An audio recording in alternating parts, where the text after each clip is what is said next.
Hello dear learners, I hope you enjoyed my first video of Fundas of 2 in Economics, and by now you must have realized the importance of two economic agents, firm and the household, creating two economic forces, demand and supply. Whenever demand is equal to supply, market attains equilibrium. Classical economists always believed that demand is equal to supply and market works perfectly. However, the world is very dynamic and we have not always seen demand equal to supply. So what happens if both these forces are in disequilibrium? Yes, country faces any one of the two economic problems. That is, either inflation when demand is more than supply, or deflation leading to unemployment if demand is less than supply. We have heard of the phenomena like hyperinflation which happened in Germany after the World War II. Similarly, recently we have heard of Zimbabwe's hyperinflation, Venezuela's hyperinflation. Similarly, we have also heard of the Great Depression of 1929 and the global economic crisis of 2008.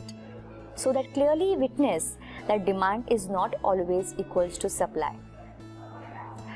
Before 1929, the government policy was highly guided by the classical economist views. However, the phenomenon of Great Depression could not be explained and solved with the help of classical views, and that led to the development of Keynesian economics. However, both these theories suffer with some loopholes, and that led to the emergence of neoclassical ideas in the form of ISLM model. So let's watch and enjoy the videos on ISLM model and its emergence. Let us first learn the classical views. Economic policies by the government of many countries before 1929 were guided by classical views. The father of economics, Adam Smith, has always supported the idea of free market economy. According to him, market is most efficient where every individual is guided by their self-interest. Consumers aim at maximizing utility and producers aim at maximizing profit. The action and reaction of both these agents, therefore, will automatically bring equilibrium in the market. Even if an economy suffers from disequilibrium, there will be invisible hand in the market which will automatically correct such disequilibrium. To give an example, suppose commodity X has low utility in the market and so low demand. That will bring its price down, and therefore producer would not be willing to produce more of such goods. So low demand brings automatically low supply and vice versa. Another assumption made by classicals is that there is always a full employment in the economy. This assumption has been highly objected later on during 1929. The phenomenon of Great Depression gave a major setback to the classical ideas and led to the emergence of completely contradictory ideas to classicals developed by Professor J. M. Keynes. So, let's learn the Keynesian views. Professor J. M. Keynes wrote a book named General Theory of Employment, Interest and Money, and here he tried to give a solution to the problem of Great Depression.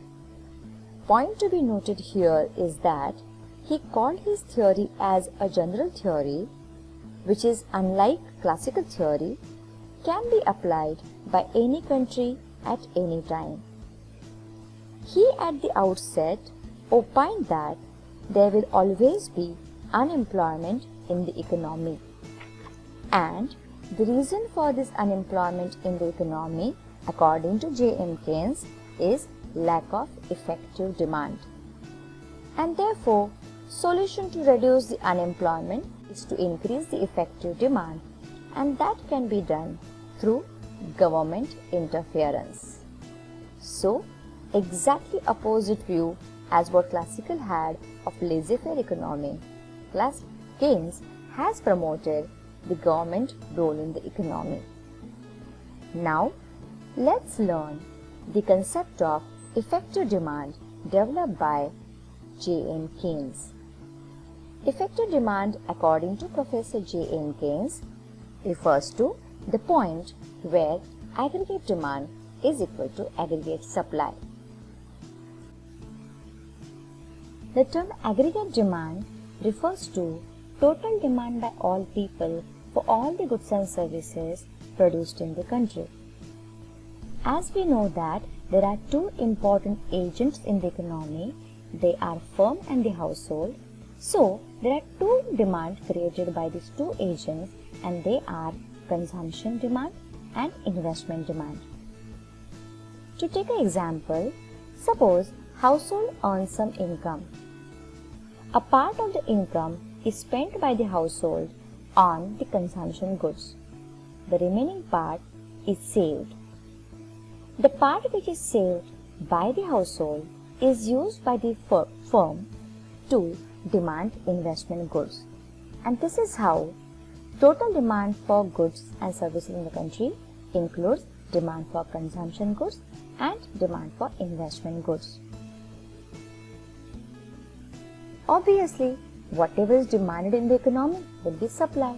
So, aggregate supply will be equal to consumption goods supply and the investment goods supply.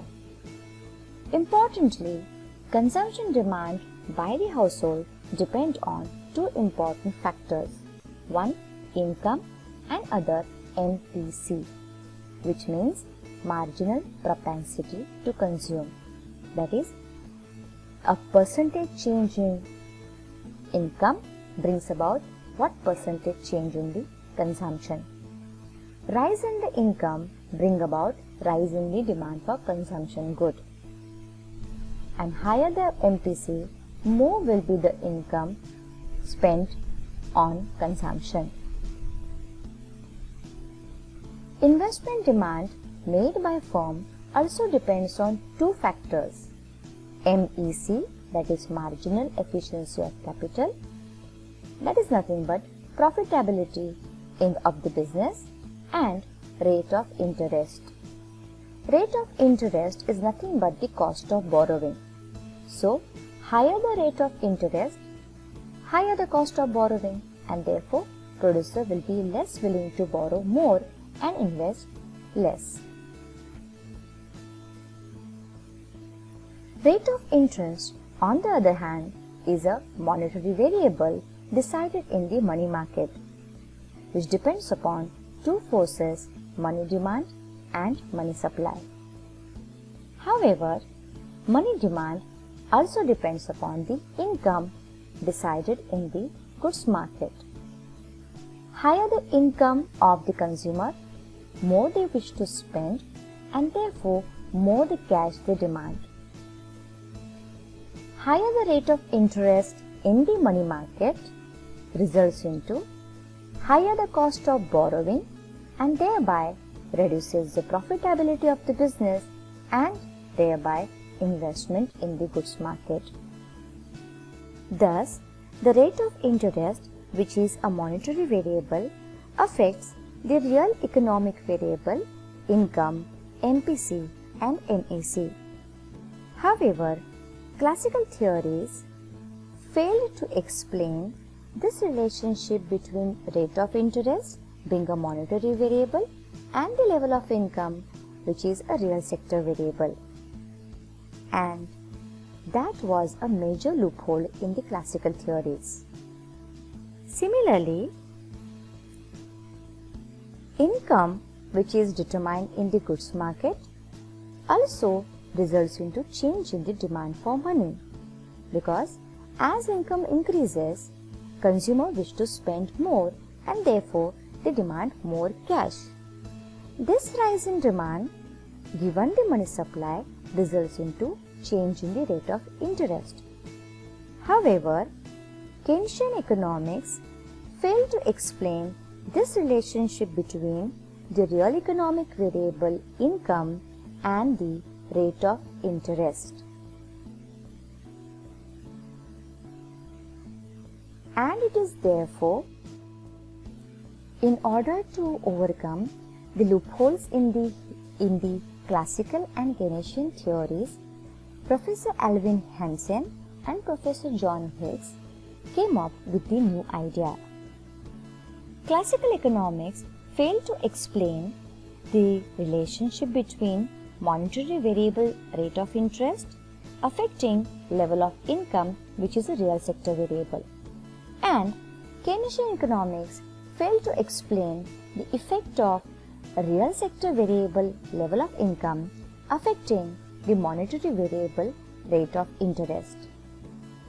And therefore, to fill this gap in these two economic theories, Hicks and Hansen brought their own model called as ISLM model.